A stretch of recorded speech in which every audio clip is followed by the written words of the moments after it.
Good evening, everyone. It's hashtag Necro Thursday, and I'm here with my co-host, Jeff Kashid. How's it going, Jeff?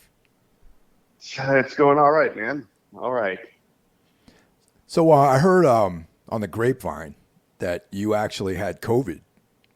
I did, man. I got COVID. It would be about a week and a half ago now at this point. You've had it before. I don't think it's real. I think it's fake. I think it's all a hoax. I think that it's all fake news, man. They tell me I had it, but I don't believe anyone. I don't believe the liberal media when they tell me about COVID. Yeah, or the obviously in the pocket of big government doctors and outer space isn't real either. While we're on the subject. Yeah, the Earth's flat, and my doctor is just a shill for the woke left extreme. So I don't believe I actually had COVID. I think it was all fake, actually. Yeah, your doctor is probably a lizard person. I mean, that's when it comes down to it. That's what we're really talking about here. Yeah, of course, I'm joking. I'm using irony to throw a jab at the far right. So. Yeah, but back to reality. I had it. It had some the thing that's a drag is, like you were saying earlier before we got online, was the fatigue is a real thing. I didn't really get that sick, but I just had a lot of fatigue, and my sense of taste and smell, that was like the biggest hit, and that's been lingering, man. It's almost a year later, and I still have like residual things regarding my taste and smell senses. Yeah, mine is not what it was just 2 weeks ago. For me, man, like the weirdest thing was, okay, like went on a little road trip. I was fine. I woke up Tuesday morning feeling pretty, like, just a little strange. And I was like, you know what? I've been traveling. I haven't been sleeping very much. It's probably all it is. By like midday, I go to work. By midday, I'm like, I don't know. So it's a little weird here. But it never occurred to me like I had COVID until like I got home. I took the test, and that thing couldn't have said positive any faster. Like, wow. I definitely, yeah.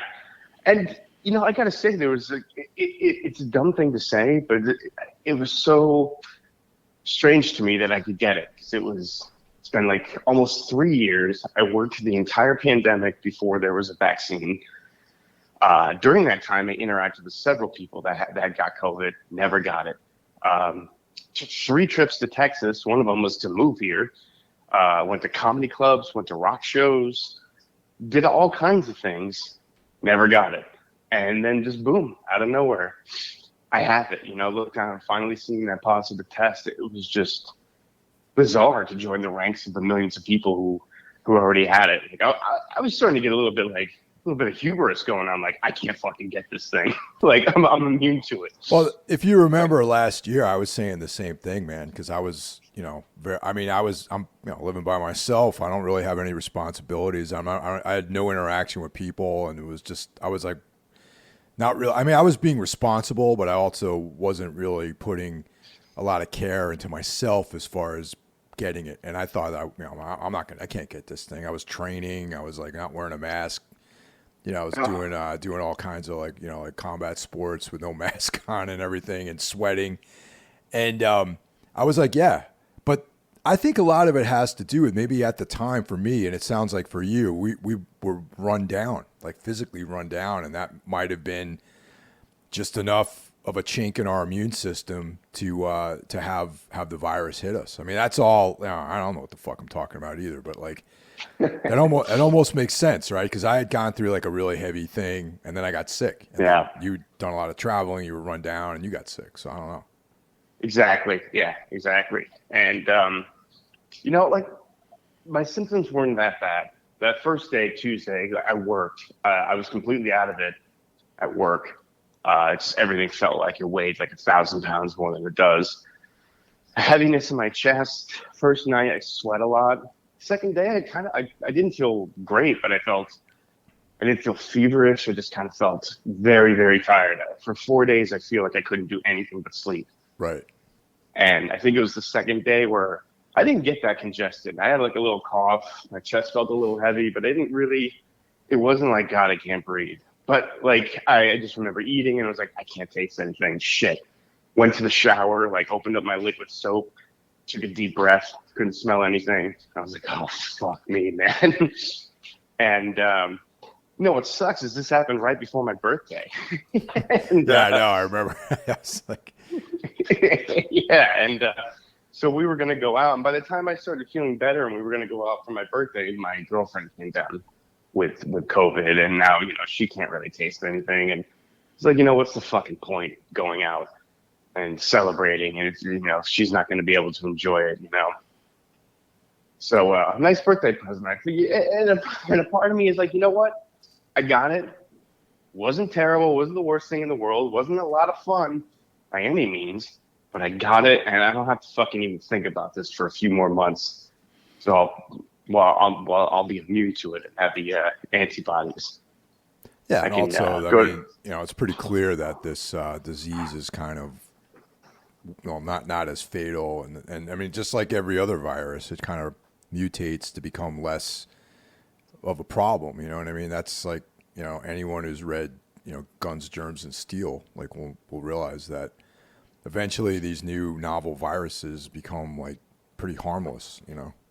Yeah. I mean, I have had flus that were way more brutal than what I had, but the fatigue is the thing that I'm still really feeling. Obviously, I still have a little cough. The fatigue is the thing I'm really still feeling the most. I was out of work for about about a week, and when I went back this Tuesday, I mean, at one point I don't even know where the fuck I was. Like it felt like I was like dreaming. I was just so out of it, so tired. Like just walking from my car to the offices was just this daunting task, and it's gotten a little bit better each day, but still really, really tired. A lot of low energy, very low energy. I hope it doesn't last too long, because that's what's really kind of fucking me up right now. When I had it, it took me a few weeks to really get back to normal. So I mean, I wouldn't really stress out about it, really. Yeah. All right. Good. Yeah. I mean, I was negative, but I was still pretty like, low energy. Like I remember we played a show like at the tail end of me, coming out of this whole thing, and it was pretty rough, man, playing on stage and like loading gear and all that kind of stuff. It's kind of hard. Yeah, exactly. Start saying shit on stage, it doesn't make any sense. Yeah. Yeah, man. Like, sometimes it's very, my thoughts feel a little bit more disorganized than usual. Those COVID fever dreams, things like that. It's a motherfucker, but yeah, it could be worse. And I know a lot of people who seem to have gotten this strand than I have. Like, I think everyone I know has gotten sick, and only one person has really got it really bad. Our old friend of mine from back in Boston. She's one of the healthiest people I know, and she was down for the count for about a month, and still can't really taste anything. Like she got it pretty bad. But yeah, that's a bummer, man. Yeah, it is a bummer, man. But she's slow. She slowly got better, but it just took quite a bit longer than she expected, for sure. But yeah, this is not a joke, people. Like it's very real. It's out there, and it'll fuck you up. So while you were down, did you get a chance to read or watch anything interesting? Man, I watched everything. Like, I think I watched everything on every streaming service there is to watch. But I'll mention a few things that I feel like are relevant. First thing, the animated series Harley Quinn on HBO Max. I keep hearing about that. Yeah, I don't know if you'll like it. Maybe you will. It's very much like a comedic take on the DC universe, Gotham City and everything. It's has the tone of that cartoon The Venture Brothers that was on Adult Swim. Okay. 10 years ago, whatever. So it's very funny. Obviously focuses around Harley Quinn, but Batman is in it, and a lot of the rogue villains are in it. The person doing Bane's voice is clearly doing a parody of Tom Hardy's Bane. It's pretty amusing. And when you're sitting on the couch with nothing to do, it's a great way to just burn through time. We watched all 3 seasons in about a week, and very funny. I really enjoyed it. I'm sure some people are going to have some strong opinions about it. They even address it on the show itself. Like these two neckbeards sitting around discussing the show and throwing around terms like Mary Sue and things like that. It's funny. I really, really enjoyed it. I know there's a 4th season coming out. I'm looking forward to it. And I highly recommend it. So check it out. I watched Men, a movie Mike and you covered. And I very much enjoyed your episode. I was pretty much in tune with where you guys were at with the movie. Not a complete home run like I was hoping. I love Alex Gardner. I think he's a brilliant director. This is probably my least favorite thing he's done. But it was still a really interesting watch that it didn't feel complete to me. When all was said and done, I had more questions than there were answers. And sometimes that's fine. But for this, it was frustratingly vague. But would you say that's accurate? That's pretty much how you felt. Yeah, I mean, that's pretty much the boat I was in too. I mean, it looked amazing, and I'm glad that I saw it in a movie theater. Oh, cool. Yeah. I mean, I live like minutes away from like one of those AMC, dine-in theaters, and oh, cool. And I thought it was good, and I didn't feel triggered, being a toxic white male, Yeah. It didn't trigger me, but yeah, I don't think the film goes hard in any direction like that. Yeah, no. But at the same time, watching it, I was like, I know a lot of people take issue with the title of the movie, but watching it, I was like, I really can't think of a better title for this. Like, what else would you call it? I loved the title of the movie. I thought the title itself was. I was like, man, this is fucking killer. It's like I was expecting just something that was kind of. Actually, I was kind of hoping they would push that more than they did in the movie. Yeah. But I thought it was cool. It was like I don't know, like a confrontational sort of title. But the movie itself didn't quite confront as hard as the title confronted.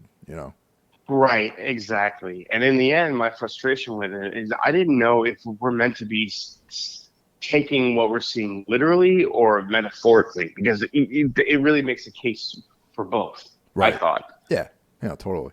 So it didn't swing. Like I wish it kind of planted its roots more in one camp or the other. But great movie overall. Just to talk about what you just mentioned, like, it's been a few weeks since I've seen it now, so I've been kind of thinking about that aspect of it as well. And I agree, man. It's like, I'm kind of tired of the intentional ambiguity of that, where it's like, okay, well, it can go either way. You can interpret it this way or that way. But it's like, that's become a trope in and of itself in more recent films, like. I've noticed that. Yeah. I've noticed that. It's become a trope, and I think it's starting to become a little bit lazy, this intentional ambiguity, because that's lacking impact right now, because everyone seems to be doing it. And sometimes you just want to know what the fuck is going on at the end of the movie. You know what I mean? Yeah, exactly. And I understand a movie like this, it fits a little bit better, right? That ambiguity than something else, but it's still. It was still just not enough in one camp or the other. It was just really straight ahead. Oh, this could be real. Oh, this could be a metaphor. And, I obviously don't want to give anything away, but there's something that happens at the end. And it was like, oh, this is definitely not real. But then something happens after that. I'm like, well, this has to be real. So I don't know. But to your point about a lot of movies doing this lately, I watched another movie you guys just covered. I haven't listened to your episode yet. But I also watched Who Invited Them. Ah, yeah. And I thought it was good. I thought it was ramping up really nicely, and the ending just didn't work for me at all.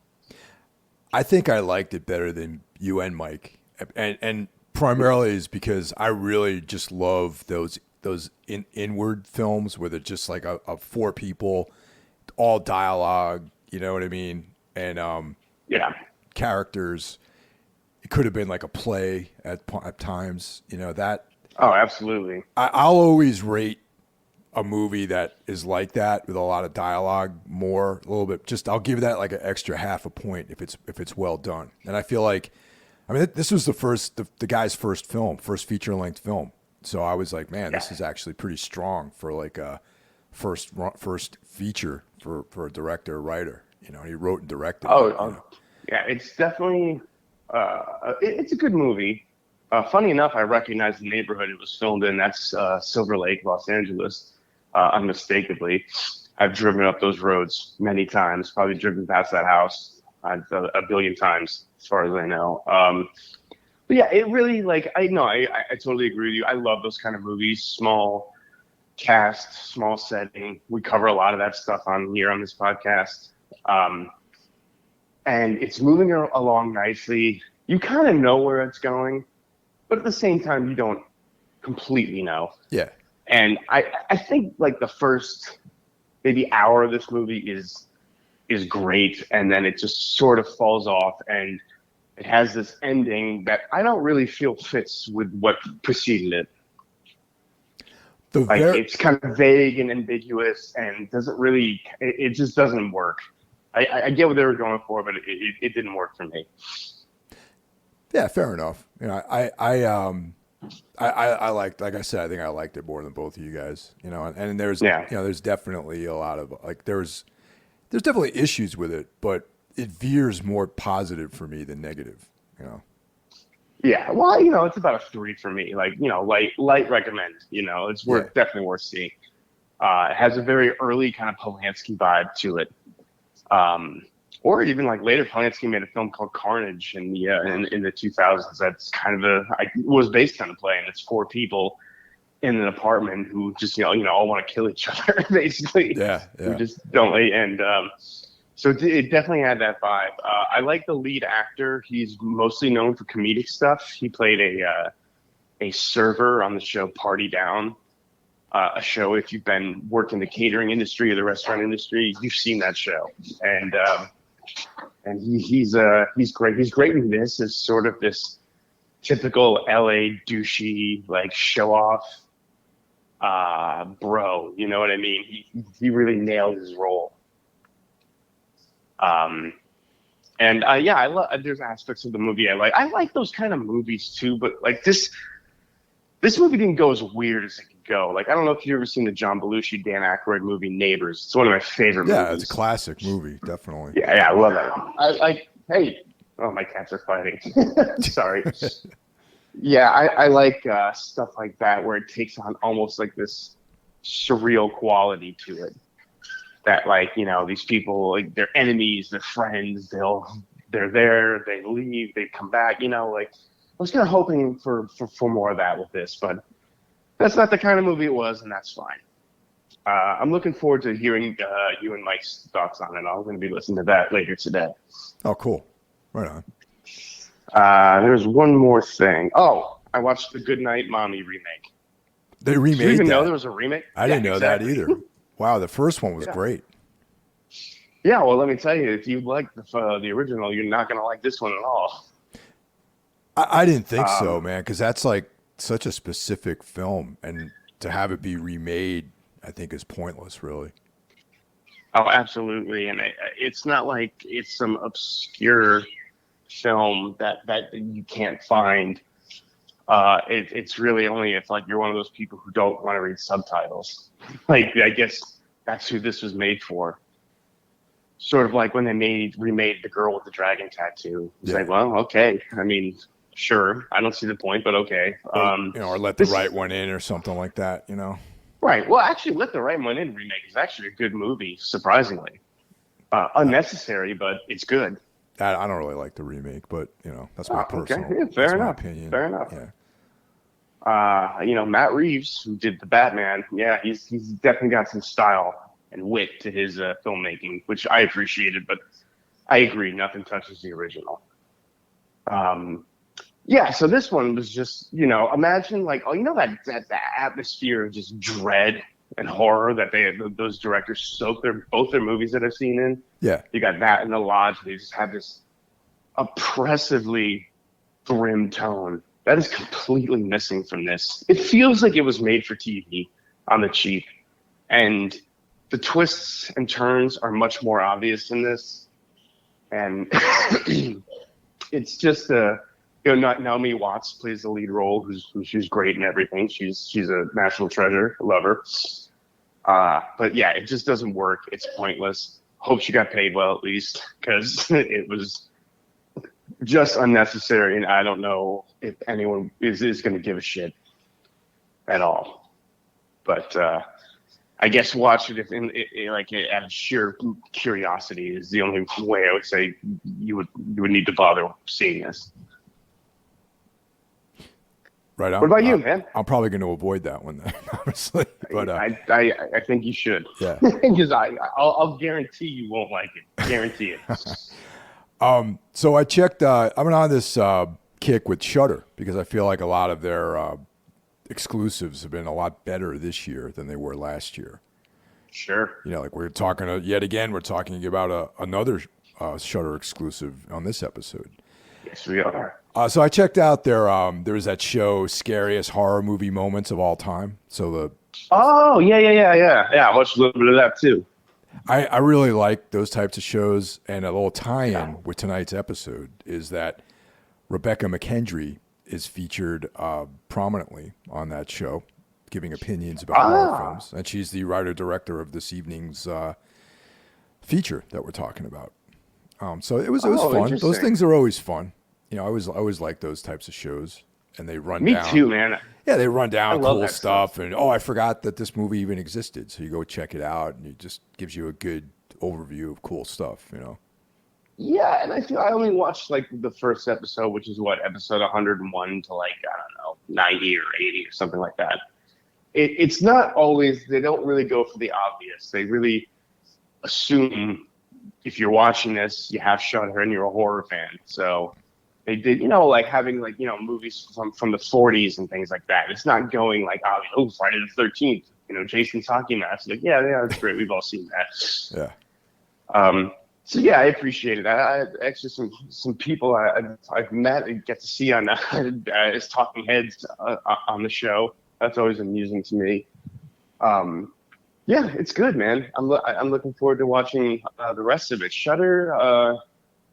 Their shows like that are good. Like the Curse Films series is really good. I feel like they do that stuff really well. Like the more documentary type stuff, I think is their strong suit there. Absolutely, man. And I mentioned to Mike last week that I went to the Mahoning Drive-In last weekend. Oh, what's that? That's where Joe Bob has his jamboree. And how was that? It was a lot of fun, man. My good friend Alex, who's also a listener, he was like, he's been trying to get me to go out there. He's been trying to organize this trip out to Mahoning Drive-In, which is out in Pennsylvania. And I'm like, yeah, cool, but I don't want to just go out there like some fucking pervert and sit there in the dark by myself on a chair. I needed someone to go with me, so I don't look like some sort of like weirdo just alone, Yeah. So just don't wear a trench coat, you'll be fine. So I because you have to camp out and all that stuff. Well, you don't have to, but we did. We camped out there and it was cool. But I took Tina Pumpkin Spice J with me, and and we she has all the camping gear. So yeah, we just had fun. It was cool. We saw Scream and The Craft. Oh, wow. The OG Scream, not Scream 5. That is also called Scream? Nope, the original, the OG. Wow. Oh, most notable about these, it's the only one of 2 35mm drive-ins left in the country. Oh, cool. Yeah, I got a little tour of the facility because Alex knows some of the people that run the place, and they showed me the projectors and the whole facility that they have, and it was just awesome. It was just fun, man. It was... they have like a snack area. You can buy food. They had like merch for sale. Everyone that went to this drive-in were all like people like us. Like weirdos. They played like punk rock music and Nick Cave, and they had like a guy who was doing like the DJ duties. So because you tuned into a radio station, like an AM/FM Right. radio. Yeah. And he was announcing the movies and making announcements about, you know, what's going on. They had like some kind of raffle going on, and then he was also playing music. So it was just a fun time, you know, like in amidst all the chaos and, you know, bum outs that you experience in your life day to day, to go and Yeah. hang out at a place like this and just watch a cool old movie and hang out, and people were really friendly and everyone was really cool and it was a good time. That's awesome, man. I love when a theater experience is more than, more than just going to the movies. Like the Alamo Draft House is a lot like that. Yeah. Yeah, I think you got one of those in New York, but yeah, it's Yeah, there's one in very Brooklyn. catered. Yeah, it caters to like film fans. Like when you walk in, there's merch for sale. It has like a very film fanatic vibe to it.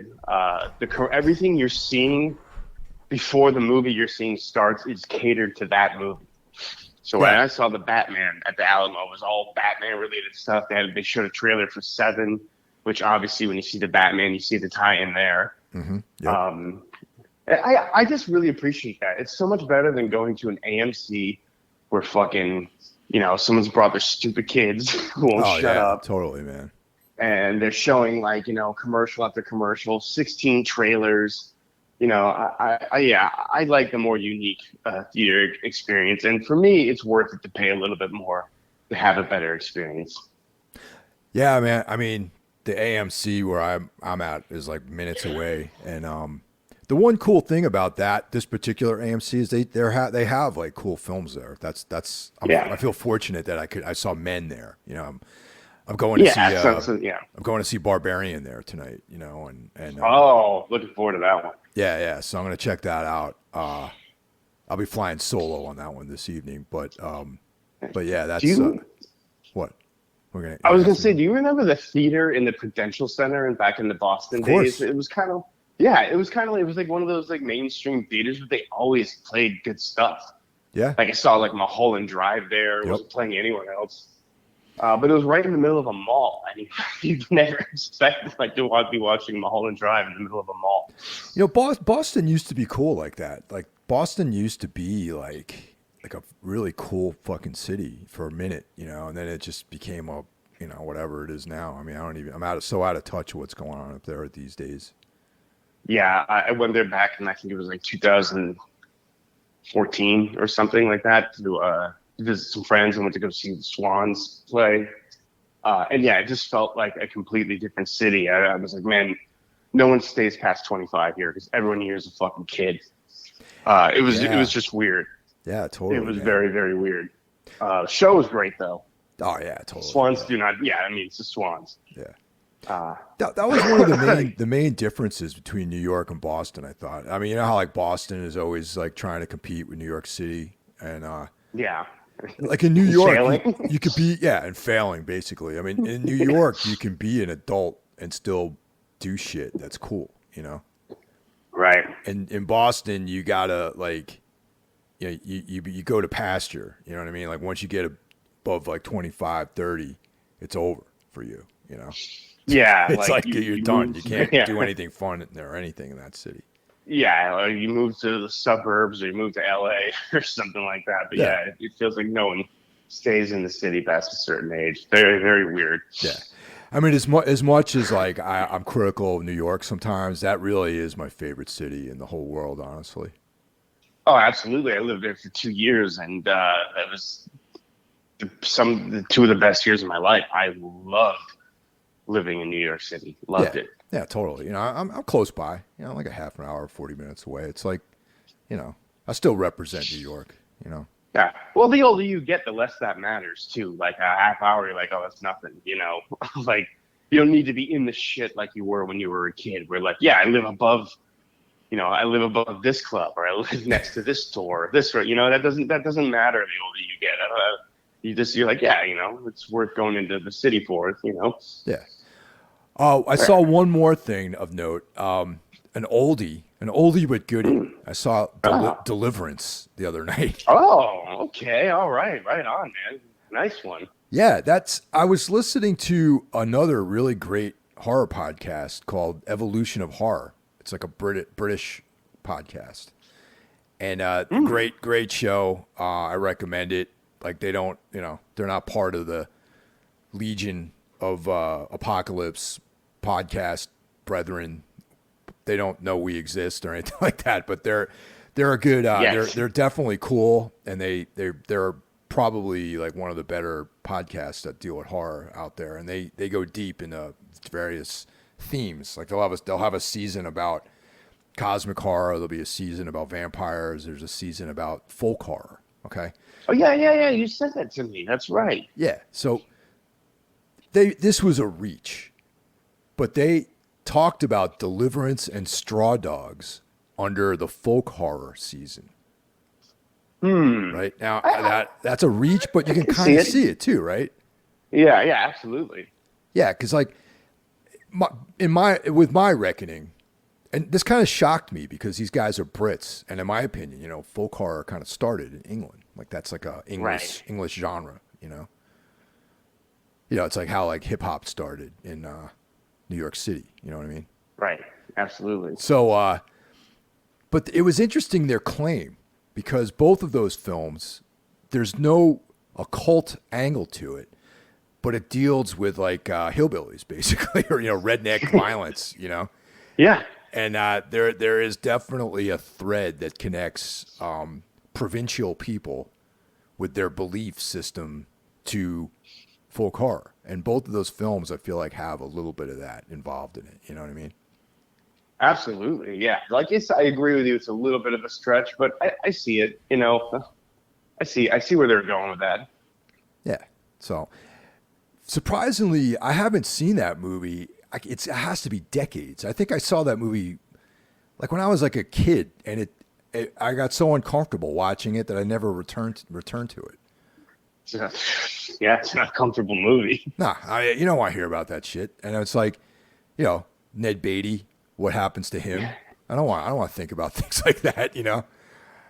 Who does? Yeah, but going back, it's actually a very layered movie in a lot of ways, man. It was really, really good, and I actually have it on Blu-ray now, and there's all these extras, and it's really cool. I recommend people revisiting it, or if you haven't seen it before, definitely checking it out. It's got Burt Reynolds, a young Burt Reynolds in it. It's got Ned Beatty. It's got John Voight. A couple people. John Voight's in that. Holy shit! Yeah, I thought it was Ronnie Cox. No, I thought it was Ronnie Cox was the other guy. It's John Voight. Holy shit! Yeah, and really interesting. A very, very. There's like a. It's not what I remembered it being. There was a narrative that had to do with. I don't know. It's actually pretty relevant to the discussions that are going on today about masculinity and. The elite and all that kind of stuff. And I don't know, it made me think about a lot of different things, That's interesting. Now, in the new Blu-ray, did they go in and digitally put a MAGA hat in John Voight's head? No, they did not. Yeah. That's a bummer because John Voight was such a powerful actor back then. It sucks that he's such a fucking dipshit these days. He's still a great actor. I mean, like, he's the only reason to watch Ray Donovan. He's fucking fantastic in it. But yeah, he's a fucking just drank that Kool-Aid, man, and he drank it hard. Yeah. I remember the very first time I saw Deliverance. I was 17 years old. I watched it at Randy Larson's apartment when he lived the second floor of this building in Putnam, Connecticut, which is kind of in the woods. It's kind of like the area. It's like Aintree, like the town that's in Deliverance, kind of, right? Yeah, there's some similarities there. Yeah, and I watched it at 1 a.m. till whenever it ended, 3 a.m, and it was just everyone's sleeping, I can't sleep, and I'm watching this fucked up backwoods movies in this fucked up backwoods town. It was cool. It really added to the experience, but I would love to see that with my current eyes, being much older now. And like you were saying, maybe picking up on different themes of the movie that would be relevant today. And I can't even imagine them making a movie like that. It's a testament to how just buck wild the 70s were. They really were, man. Like, they don't make many movies like that anymore. I watched another one, but we're going to talk about it, so I'll save that for that discussion. that I watched something recently that had a real 70s sensibility to it, which really surprised me. But we'll get to that in a week or two. Right on. Yeah. Right on. So before we get going, I just want to run down all of our buddies out there, the other podcasts that we continue supporting, and we're building this this legion of awesome creators. So of course on Monday we have the Horror Wolf 666 podcast. Brandon Legion brings you interviews with horror luminaries as well as up and coming filmmakers, and that's a good way to start the week. On Tuesday, we have the extreme metal onslaught of Into the Necrosphere, brought to you by Jackie Smith. And frankly, this is literally the only music show I listen to. Nothing else. I only listen to this show when I want to hear interviews with people in bands, commentary about some the news related stuff. Actually, Jackie's news rants are pretty classic. Like he'll go on about not necessarily global news, but music related news. And I find that like my opinions when it comes to a lot of the stuff that he talks about line up pretty good. So yeah, that's cool. Excellent podcast. Wednesday is my my online live journal. Everything Went Black, which could be pretty much anything. I mean, I have interviews with musicians, MMA fighters, authors, filmmakers, and then there's like a whole other aspect of just commentary and appreciation shows where we talk about records and movies and other stuff. Yeah, great stuff. Thursday, of course, is Necro Thursday. Hashtag Necro Thursday. Hashtag all day. So definitely check that out. This is the show you're listening to right now. Friday is Break the Apocalypse featuring John Draper, Mike Scandato's brother. I never quite figured out how those two cats have different names, but we'll get to the bottom of it someday. Someday we'll discover that. Maybe we got to have John on the show as a guest, and we can get to the bottom of this whole thing. All right, yeah, I support that. And then, of course, we have Soul Knox, which airs on Sundays by Carl Hikara, and that's an occult-oriented show. And there's also episodes that I appear on that the Eldritch Tales, which is a weird fiction discussion. And then Iblis Manifestations, which my good friend Cheyenne from the band Trivax is hosting. And that's I'm not exactly sure what his schedule is. I think it's more of a free-form schedule that he works with. And that's it, man. We got you covered. Just check out all these shows, and you don't have to go anywhere else. Yeah, that's a whole road trip worth of podcast right there. Hell yeah, man. So for today's episode, we're going to be talking about Glorious, which is a Shudder exclusive. And I mentioned Rebekah McKendry, who is the writer and director of this film. And for those of you out there who listen to other horror podcasts, she's the co-host of All the Colors of the Dark, which is another go-to of mine. And the former defunct Shockwaves, the late great Shockwaves podcast. And that's how I discovered Oh, I remember that. Yeah. She's I like her, man. She's cool. She always has very interesting commentary about films, and she's a film professor. I think she's from the DC area originally, and she talks about, not all the time, but she makes references to music, which I find interesting. I think that she's into a lot of the same kind of stuff that maybe I grew up on. Oh, cool. Yeah. And her love for the genre comes through in her filmmaking, obviously, too. And then she shows up on all these like shows about horror films, too, which is kind of cool. Oh, yeah, absolutely. It's always great to see like a real fan of the genre doing it, Yeah. She just seems like a really cool lady, too. I mean, she's just always, like I said, good personality in the genre. Right on. This is a relatively new, I would say brand new film. July 21st, 2022. It debuted at the Fantasia Fest. August 18th, 2022. It dropped on Shudder. So it's a new film, basically. Yeah. Absolutely. Want to break down the cast? Very, very small cast. And Indeed. I'm going to break it down to essentially 3 actors. We got Ryan Quanten as Wes. Ryan Quanten as Wes. The great J.K. Simmons. You might remember him as Schillinger from Oz. Yep, I sure do. As well as like this guy's like the James Brown of acting, man. This dude is like in commercials. He's like in every TV show, movies, you name it. This dude's like out there grinding like all day. This guy. # all day grind. J.K. Simmons. He has the voice of one of the elder gods. So Yes. I'm not gonna try to pronounce the name. It's kind of difficult to Guatanathoa. Yeah, I have it written down as Guat. Yeah. Yeah. Not part of the actual Cthulhu mythos, but you get the idea. Absolutely. And then there's Sylvia Grace, who plays Brenda, and she's we only see her in flashbacks. Right. Yeah, that's essentially the cast. You got one more actor. You got Gary, played by Andre Lamar. Who, and that's pretty much. I mean, there's one other person at the very beginning of the movie. Someone who's just chilling at this rest stop. Yeah. And she ultimately doesn't really have anything to do with the movie, but it's a nice bit of color, nice touch there.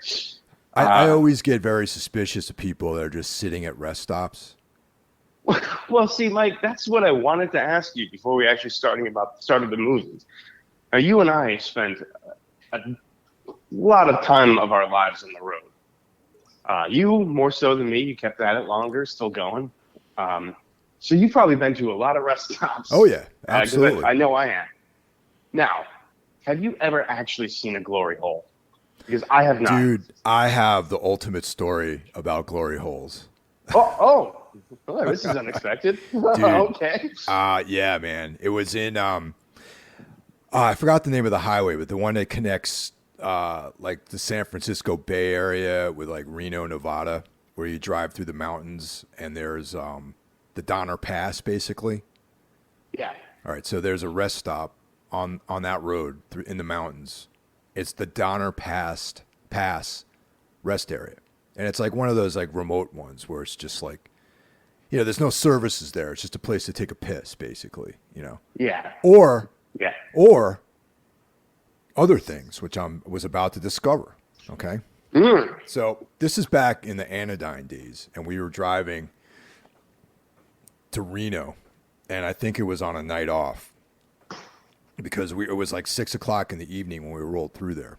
So we're driving, okay, let's go to the rest stop, take a piss, whatever. So we pull in. There's like, deserted. There's like one car there. Yeah. So my bass player gets out, he goes in, and then I was like doing something, and then I'm like going after him. He comes out of the restroom, and he's like, "Don't go in there." I'm like, "Fuck that, man! I gotta take a piss, man. I gotta go in there." So I go in.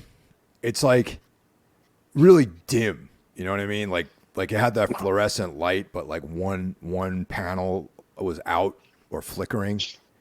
There was a sink, one urinal, and then one stall.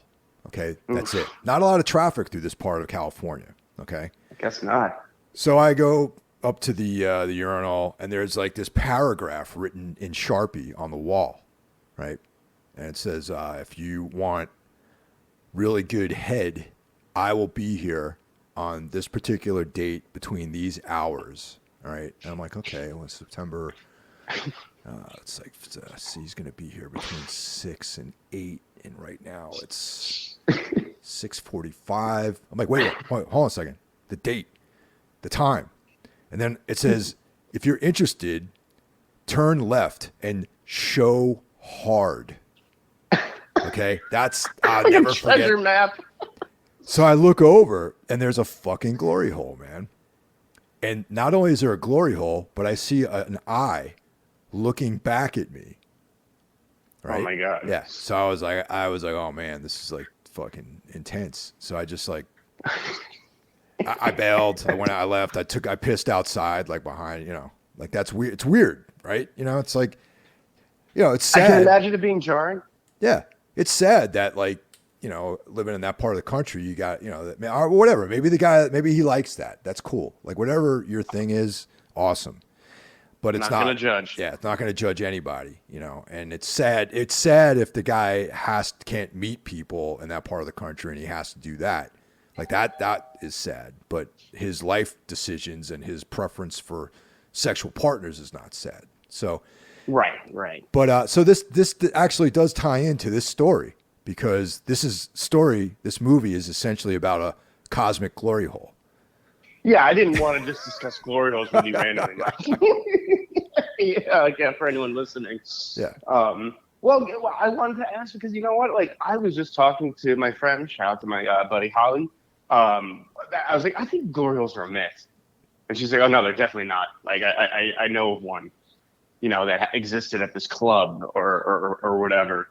And I was like, yeah, in a club, sure, like a hookup kind of thing. But like out in the road in the real world, I've never seen one. I always kind of thought it was a myth, but you just blew that away from me. It's a real thing. I can't believe you've never seen one, man. Honestly. Yeah, no. I mean, to the best of my knowledge, I don't think I have. You probably have. You just might not have realized what they were. I mean, there's been other instances where I've went into stalls and there's been like a hole that's been repaired. You know what I mean? And I'm like, oh, this is a glory hole, right? And then I've seen ones where someone wadded up toilet paper and stuck it through there. Yeah, probably something like that. Although, I used to live in Back Bay in Boston, right near the Ramrod. So, there was a lot of crazy activity going on just in the park and things like that. Sure. Well, yeah, that's a well-known like cruising spot like that. The Fens, Yes. Yeah. Yeah. No glory hole needed in the Fens. Yeah. So anyway, like that was just a thought I had from watching this, like a movie based on a glory hole. Cosmic glory hole. Cosmic glory hole. I gotta say, when this was described to me, my friend, shout out to TJ at Nobody's Hero Tattoos, was describing this to me. I was thinking that sounds really stupid. Like I don't know if that's something I want to watch. But then you brought it up. I was like, all right, that's 2 recommendations. I'm gonna watch this, and I gotta say, man, this is more than how they're selling it for sure. Like this is not just some goofy, funny movie. There's a lot more going on, a lot more ideas at play here than you think. Yes, and it also is definitely a darkly humorous horror film. Oh, for sure, it's definitely funny. Yeah, but the thing that I like about the film almost has absolutely nothing to do with cosmic horror. And I'm a huge, that's like my preferred genre. I love all that cosmic horror and like Lovecraft and weird fiction and all that. The things I really liked about it was the main character's like the background and his profile, like as a character. Yeah, he's got quite the arc in this. Dude, it's I had definitely had problems with some of the narrative, but I thought that the character and the writing of his character I thought was great.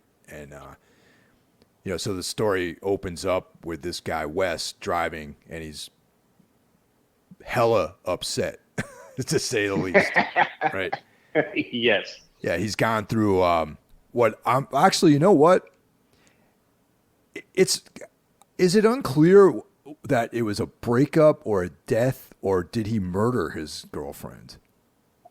It's pretty unclear. In the beginning. I think it becomes more clear as the film goes along what happened, but you just see him my friend TJ also described this movie perfectly. He's like, it starts off as leaving Las Vegas and then turns into John dies at the end. Like it's okay, and he's right. It starts like you get a sense that this guy is just fucking on his final mission here. He's driving, drinking a bottle of booze, stopping at this rest stop, just hammered out of his mind, just drinking, really dealing with something. You can see flashbacks to a woman that he was in a relationship with. And yeah, you're right. At first, you're not really quite sure if she left him or what happened. But I was like, well, she's gone. She probably died and he can't handle it.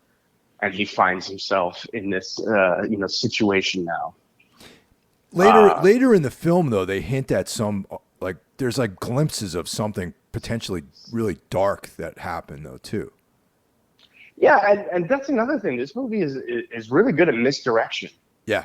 Like at taking your attention off something that, like, when you watch it again, seems actually kind of obvious, but you're not looking for it first time around.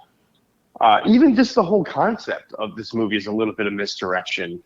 Of like, hey, this funny, goofy movie, that's there. That's definitely a big part of it. But like I said, way more going on than that.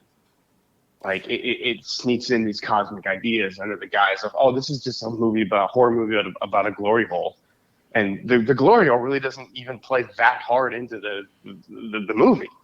Not Like, at all, really. I mean, that's the mechanism in which Wes meets this cosmic elder god. right, and J.K. Simmons deserves. We mentioned just a few minutes ago how he's constantly working. He deserves some serious props for this role. This guy was probably in a vocal booth for all of about 4 hours, Oh and yeah. just nails it, man. Like, perfect casting. You don't get a better voice than that. Like, his voice is like, it can be calming and soothing and inviting and friendly, but it's also the guy that played Schillinger and the guy from Whiplash. He also has a menace to his voice that he can bring in very subtly. It's a very good voice performance, which is probably harder to pull off than you would imagine. Absolutely. If you're just doing ADR, without anyone to play off of, that's got to be like incredibly hard as an actor to do something like that. Yeah. Yeah, and I would imagine that's how this was done. Just him in a booth. I don't think he was there on set. Probably didn't need to be. Well, that's the other thing too. If you really look at it, once again, this is what's becoming what I'm thinking of as like a Shudder style exclusive. Small cast, a lot of dialogue, and very much just like writing, like script driven. Like that's not. I mean, there's definitely cool effects in this, more so than some of the other films that we've talked about recently from Shudder. But it really is just like really good writing, Absolutely. good acting, and like minimal sets, like minimal locations. Absolutely. There's a moment towards the beginning of the movie that I really like. Blink and you'll miss it. There's a shot of Wes just howling in pain and anger and anguish, and it cuts to a shot of Earth from way up in space. And it cuts back to Wes. And I fucking love that. It was like, man, all your pain, all your anguish, zoom out and look at the world. It means nothing. Yeah, and that's one of the big tenets of cosmic horror, is that right. Everything's essentially meaningless, and that your life is a fucking speck of dust, essentially. Yeah, and that was like, wow, this movie has a lot more going on already than just like, a dumb glory hole joke.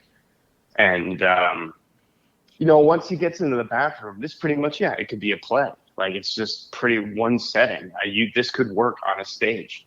I actually think it's one criticism I have in the movie is I think this would work better as either a play or like an episode of a Twilight Zone kind of show. Sure. Yeah. Like, either like shave 10 minutes off of it, or you add another 20 minutes and make it like an actual, because this movie is very short. It's like an hour and 17 minutes long.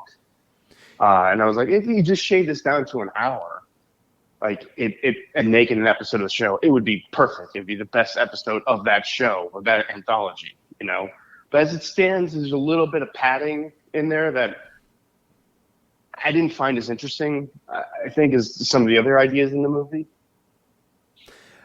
I have the same note written down that this is actually a blown up short, really, and similar to the genre that they're putting this film in, the cosmic horror genre.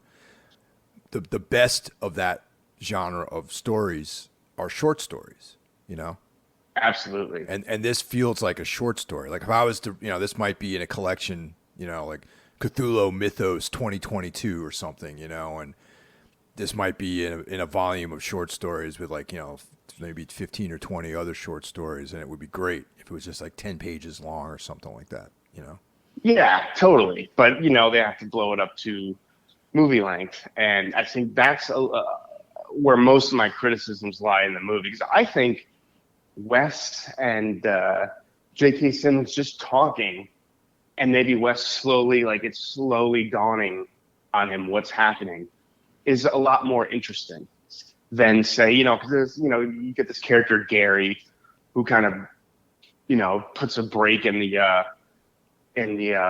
dynamic where now there's two people, now there was two people, now there's three, and it just kind of feels like, well, it's a horror movie. We need something to happen here. We need some grisliness. We need some gore. And I really think the movie doesn't service the movie really at all. Like that whole scene, that whole character could be cut, and you wouldn't really miss much. Like I'm more interested in these two beings having a discussion about life and the cosmos and things like that. A human and a cosmic creature just talking. That to me is way more interesting than like having like a body count or something like that. No, I agree 100%. And it fits once again in the whole Lovecraft trip where not a lot goes on like action wise. And it's just like kind of like ruminations and, things happen that are more atmospheric. There's not like a lot of action in Lovecraft short stories for the most part. I mean, some of them, for the most part, yeah.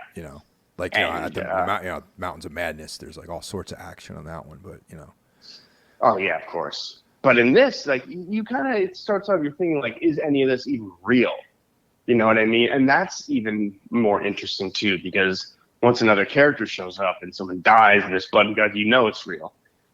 But in this, like, it starts off, he's just talking to a guy in a stall next to him. He spent the whole night in the parking lot getting hammered. And like, he's sitting on the fucking toilet, throwing up or whatever. And this guy starts talking to him. And that's interesting because I think we've all been there. We've all been in the line at the grocery store that's taking too long. And the guy turns and starts talking to you. Yeah, totally. Yep. Jesus fucking Christ. Or like, you're in a rest stop and, trying to take a shit or whatever. And the guy next to you wants to talk to you. Like, this isn't talking time. Leave me alone. It's not a time to share right now. Exactly. And that's kind of how this starts. Like Wes is just sort of like, he's humoring the guy. He's not being an asshole, but you can tell he's like really like, I don't want to talk. I just want to do my business and get the fuck out of here. And it's just kind of slowly starts turning the gears where he like realizes this voice of the wonderful J.K. Simmons is not what it appears to be. And little touches, again, showing like her love for the genre, her love for H.P. Lovecraft is very, very obvious in this. I like the idea of when you hear what J.K. Simmons actually sounds like, Wes's ears start to bleed. Like, it kind of fits into my idea of what's out there in the world. If there's anything more out there, it's not something we could ever understand. It'd be like me explaining my life to a cat.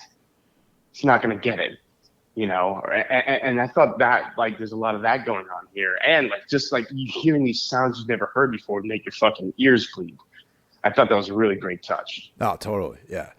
So what's the actual point of this interaction? And that's where things get kind of interesting, and at the same time where it falls apart a little bit for me. Okay. Yeah, I know what you're gonna say. I will give the movie some props for not going for the easy joke, because there's a glory hole, and you think, and this thing. Now I'm a little unclear because I have COVID still, and I didn't quite get. This thing needs something from him, a body part. Yeah, it needs the liver. Yeah. But why? That's the thing. I'm like, why the fuck do you need his liver, really? You know what I mean? Yeah. Like, that's where I was like, okay, this is like, you painted yourself into a corner and you need a way out of the corner. And this is like what you came up with as the writer. And it's like, man. It was a little bit of a stretch. And it's such a great setup because, let's expand on this a little bit. So it turns out that J.K. Simmons' Elder God character is the offspring of some larger entity out there. And, the fate of the planet is at stake, and, he needs a body part from him, his liver, so that it will prevent him from manifesting his true form in this reality. And once he does that, his father, quote unquote, entity will find him and it'll bring about the destruction of our reality. Right. Mm.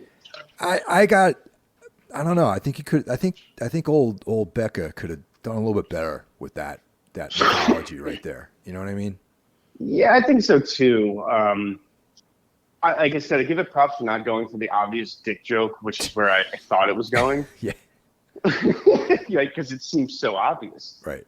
But they didn't do that. So I was like, oh, nice. Well done. But I was like, the liver, okay, didn't you just eat someone? Why couldn't you have taken his liver? Like, yeah. And the thing is, and this is the other thing too, like in like a world in a reality where nothing matters, you know, where like the macrocosmic nature of the cosmos, like this one individual, Wes, nothing, because they demonstrate to you that his pain is meaningless, because when they extend out to the out into space when he's crying and screaming, why is he so significant? Right. They don't really go into that. They don't explain. That's what I'm trying to say. Like the mechanism for their interaction, I thought could have been developed a lot better and a lot differently. And that's like the only real criticism I have of this film. And unfortunately, that is kind of the crux of the whole story. Right. Yeah. It's a pretty big bone to pick with the movie, and yeah, I totally agree with you. Considering and that's why I thought like a movie of just two people discussing philosophies and things like that could lead to something a lot more interesting, of a reason for this meeting, to tie it all in thematically, and it doesn't really get there. They have a great talk about, would you, sacrificing yourself for the greater good, like for all of humanity. Like he needs to do this in order for this planet to survive. And he kind of, this thing is kind of playing him a little. It brings up like, hey, like if the world ends, this woman you miss so much, there'll be no one there to miss her. There'll just be nothing. I was like, that's a really, really interesting idea that I wish the movie expanded on more, which played with more in the dialogue. But it's a very interesting idea nonetheless. Well, that was the part that was the most interesting to me, was the actual themes of loss and death and the end and all these like reflections on what that means, and yeah, absolutely. And I guess that's a reveal that Brenda's actually dead, because that was kind of like not clear in the beginning, Right. And to zoom even further out, you find out that the protagonist of the movie is not such a good guy. He's actually a terrible guy. Yeah, that he's a kind of a piece of shit. Yeah. Right. He's a very bad guy. Was that really necessary, though? It's a big reveal, and I just don't know why it mattered in the movie, because I think making him more sympathetic would make the ending have a little bit more impact. I think that was the best part of it, is that he was not a good guy, really, because that he was. Interesting. I thought that was interesting, and this is what I meant when I said earlier about the things that made this interesting to me were more the dramatic elements, not so much the cosmic horror elements. Right. Where it's like, okay, well, everyone, no one's good or 100% good or 100% bad, right? So this guy comes off as like this heartbroken dude, but the reality is that he fucked everything up with this woman. Yeah, he's a monster. Yeah. And it's there's even like an indication that he might have killed her, actually. I totally got that. That's totally what I thought happened. Yeah, that was like, because there's this one scene, and sorry guys, we're spoiling it right now, but this really isn't like, there isn't a lot of suspense in this movie, so I don't think this really matters, honestly. You could still watch this movie and get as much out of it. But there's flashbacks where she finds all these photographs, and it looks like the typical photographs like some serial murderer would have taken, of like this victim or something like that, of all these women and they had like these distressed looks on their face.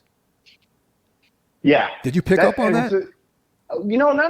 That's a blink and you'll miss a moment. Because I was watching it with my girlfriend. She goes, "Oh, he's a serial killer." I was like, "What?" See, so Taryn got it too then. Okay, yeah. And I was like, "What are you talking about?" And like, we had to rewind it because like I was literally like reaching for like a drink or something, and like I didn't even see like, like what she was looking at. I just saw his like face change, and yeah, I was like, "Oh, I think it's pretty obvious if you see that, but it's very easy to miss." And ultimately, kind of like I was saying, not that important to the plot of the movie at all. No, it's not, but it does play a part into the Elder God's, his argument with him that you need to fucking sacrifice yourself. You know what I mean? Right, exactly. Yeah, exactly. And again, a more dialogue, philosophical, heavy version of this that would tie in pretty fucking cool, and that reveal would be pretty cool. But in this movie, it's all right. It's just it's sort of like you said, it falls apart a little bit once it needs a liver, and it doesn't really make a whole lot of sense. But considering I went into this movie with absolutely no expectations, I was really, really surprised by it, and in a good way. Yeah, I have like a little hypothesis that once we're done talking about this, I want to roll out, because essentially at the end of the movie, the guy kills himself. Yeah. Essentially. Yeah. For the better of mankind, And I'd like to hear this hypothesis. Okay. All right. So now, I watched this a couple of times. First time through, I didn't get it. I didn't come up with this. The second time, after watching it from the beginning, this is my feelings on it. And this might be 100% off base. And this also goes back to what we were saying about this new trope of having these intentionally ambiguous endings. Mm-hmm. Now, this guy is a serial murderer, right? He loved this woman, but he killed her. Okay? And he's out traveling cross country, drinking, trying to, reconcile what just happened. He goes to the rest stop, and in his grief state and all the fucking, all of the drinking and anguish, that this whole thing was just a justification for him to fucking end his life. This whole thing, this whole fantasy of talking to an elder god and saving humanity, and then because ultimately he kills himself in like a very, very drawn out, painful way, if you think about it. Oh yeah, because like, and he takes his liver out. He doesn't die. You can live for like a fucking days, probably like that, suffering. Yeah. Now I don't know if that's like just me really searching. But that's kind of the second viewing of this film made me think that. That's a very interesting theory. I would say that's an interesting theory. It's probably not what I got out of it. I think this director is such a fan of this genre. There would be subtle clues to that. Like there would be the Call of Cthulhu book in his back seat or something. Right. Like something like he would make something that would make a story like this up in his head, like I'm talking to an elder being. There's really no indication he would be aware of anything like that. And I think this director would kind of add little clues to that like, oh, this is like, all in his head. But who knows? You could very well be right. And I could very well be wrong. Yeah, because at the end he kills himself and he saves reality, he saves humanity, and nothing really happens. And no one's the wiser. And no one knows. No one witnessed any of these things, Yeah, he did the most heroic thing possible, and no one will ever know. A movie, again, like when it was described to me, I never thought to be having like, an in-depth discussion about philosophical ideas about a movie with a fucking monster in a glory hole or an elder being, hiding behind a glory hole. Yeah. So, yeah, all right. Final grade. If we're talking grades here, Mike, what would you give this? Now, The only reason why I gave it a 3.5 out of 5 is because of those flaws I just discussed. You know, other than that, I think it's a great movie. I know the score doesn't reflect how much I think of the film, but those are pretty big issues for me. You know what I mean? I have the same problems you do with it, but I'm gonna go ahead and say 4 for me. Okay. Yeah. Because honestly, those things stopped it from being like a 4.5 or 5. This movie really took me by surprise. I really liked it a lot. Okay.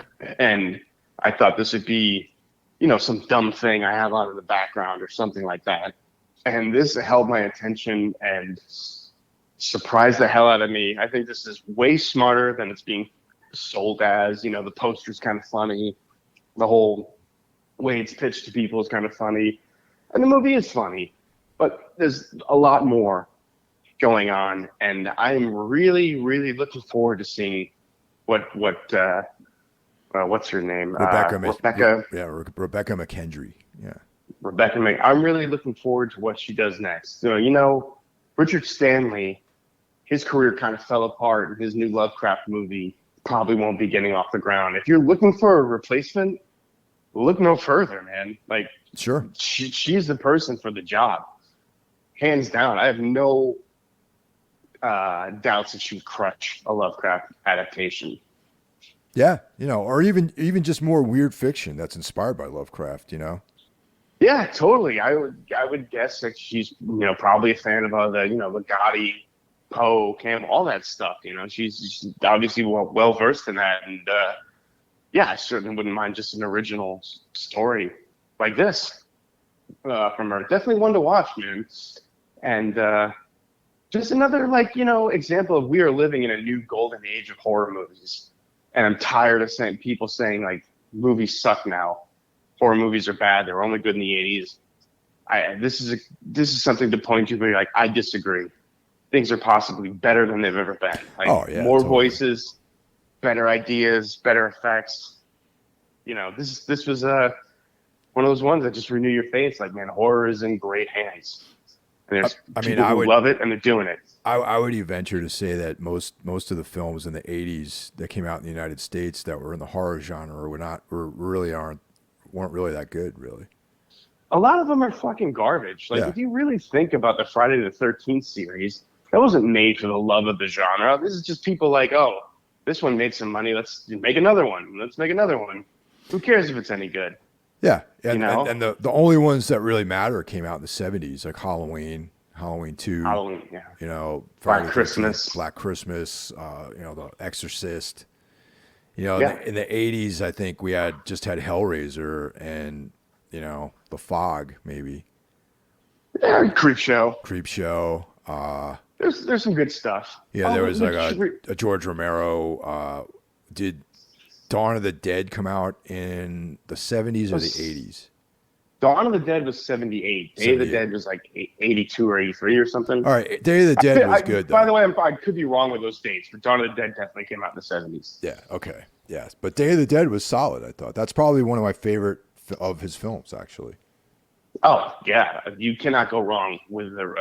well, no, let me take that back. You cannot go wrong with the first 3 Romero zombie movies. Yep. Which reminds me, before we go, I must have been sleeping on this. There's like 3 Hellraiser things happening. There's a new Pinhead. It's a woman now, and there was the image I just saw for the first time the other day. Have you seen this? Is it out now? The image is, yeah. Oh yeah, the image, but not the actual content's not out yet, right? Like I saw the image, yeah. What do you think? I mean, I don't know. You know what I mean? It's like I'll keep an open mind. I'll keep an open mind, but it's like, is that the best you can do? Just make the Hell Priest a woman? Like that's like not interesting to me. It's like, oh yeah, let's just we'll turn the world on its side and make this character. We'll flip genders on this character. I mean, it kind of works either way, I guess. But like, because one of the other Cenobites is kind of sexless. You know, it's obviously a woman, but it doesn't matter if she's a woman or a man, really. You know, maybe And that's what's the point of the Cenobites are to me. Like they're not humans. They're these sexless beings, and I don't care that Pinhead is a woman now at all. That doesn't bother me. But like it's literally the exact same design, just a woman playing the role. And I was like, you could probably do better than that. But I'll reserve judgment till I see it. Yeah, I mean, it might be great. You know, who knows? But no one has really been able to revive any of those properties. You know, like the first two Hellraiser films are great, and the Hellbound Heart novella is a great book, and Clive Barker is a fucking genius. So I don't know. I just in the hands of these other people, man. It's like I don't know. I don't know how. I'm gonna watch all these things, but I have like very low expectations. You know, it's hard to get the tone of Clive Barker's writing to the screen. I mean, I think even Clive Barker failed to some extent. You know what I mean? Yeah, totally. It's just, I mean, I love the first two Hellraiser movies, but it doesn't. When you read Clive Barker's writing, there's something that has yet to make it to the screen from his writing. Can't quite put my finger on it. And also, like Barker's whole thing, like his whole persona is like transgressive. You know what I mean? He's like, you know, a gay writer. A lot of his themes deal with being gay, but he's not trying to make that lifestyle fit in mainstream society. He's being transgressive. You know, and that's, I guess, like what my biggest problem is these days, where nothing is allowed to be transgressive anymore. You know, everything has to be like completely declawed so that every generic fucking person can appreciate it. And I think that's like, I don't know, man. Like you talk to a lot of like older people that are involved in that community, and they would still want to have like their own fucking thing, man. They don't want to just be homogenized into mainstream society. Yeah, very true. I had a discussion with our old tour manager about that. A gay man, you know, he's basically kind of saying the same thing. It's like, I don't give a fuck if society accepts me or not. Totally, man. You know, like, I mean, if you interviewed like Rob Halford about it, I'm sure that he's misses the days, you know, like when it wasn't so mainstream, you know? Yeah, not that it being mainstream and accepted is a bad thing. I'm definitely not saying that. You should not hate or dislike anyone because of who they fucking fuck. But, no, that's not all what I'm saying either. Right. I mean, everyone should let everyone live and let live and be happy. But like, the fact is that, you know, that you should still be able to push the envelope with people. You know what I mean? Yeah, it's sort of like, you know, on a much, much less, you know, important level, like punk rock, you know, is the same thing. And then it became this homogenized product, and you know, all of a sudden you can buy purple hair dye at the mall. Yeah, exactly. And, it just wasn't what it was. Anyway, I'm here to end Glorious on a completely unrelated Clive Barker note. I'm glad you recommended the movie. I'm glad we decided to do this. This is one of the bigger surprises of the year, and already pretty stacked year for horror and horror adjacent movies. Trying to narrow it down to 5 for the end of the year might be kind of hard for me. Dude, honestly, there's some of the stuff that's coming out on Shudder is probably going to be on that list, actually. You know, without even having any theatrical releases. You know, they're just released on the platform. Yeah, and you mentioned a Showtime movie that I never even heard of that blew me away. We're going to talk about it. That's probably going to get some love at the end of the year as well. What movie was that? Showtime. It was a movie called, right. Yep. Yeah. Okay. Yeah, we're going to talk about that in the next couple episodes. Hey, speaking of Showtime, have you seen the Bernthal's American Gigolo? No, you texted me about that, but I think that was when I had COVID and couldn't tell if I was dreaming or awake most of the time. Is it good? I'm not going to say if it's good, and I'm not going to say it was bad. All right, you need to watch it, and we've been given a homework assignment from our quality control manager, Rennie Resmini, to at least talk about it. So there you go. Done. I have Showtime. I will definitely check that out. You know, that guy's also got a podcast now, John Berthenol. Really? Yeah, he's got The Real Ones, I think it's called. I think if you want to remain a fan with him, don't listen to it. Oh, have you checked it out? I heard a little bit like it was like I think it was on YouTube, and while I fell asleep and I woke up and it was playing an interview with Shia LaBeouf. Right. And Shia LaBeouf is just one of the few actors. If he's in something, it automatically goes down a grade for me. Is he like boys with him? They're like buddies. Well, no, it's a very you get two actors in the room pontificating about acting. It can be a little much. You know what I mean? About the craft, and it can be a bit much. Yeah, I don't think I need to hear that. I also, one of the things that really annoys the shit out of me about actors is when they talk. All these actors think they're like boxers and stuff too now. You know what I mean? It's like they go and move around like at a gym and put like tie liniment on, and and now suddenly they're these like boxers. And now it's like I feel like Bernthal's like one of those guys. Yeah, probably. I remember seeing an interview with Keanu Reeves. They're talking to him about learning karate for the Matrix, and he's like, make no mistake, if I tried to bring what I've learned to this into a real fight, I'd get murdered. Well, and it's funny you bring him up because I actually, he has like a really healthy point of view about all that stuff, I think, because he's like a fan of the martial arts, and but he's like not pretending that he's like some fucking tough guy, And, I feel like he's very aware of himself. Yeah, totally.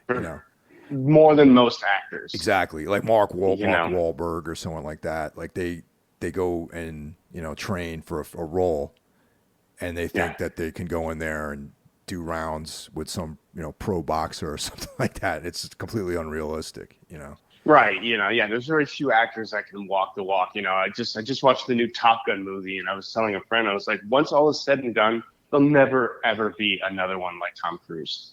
Never. No. This dude risks life and limb.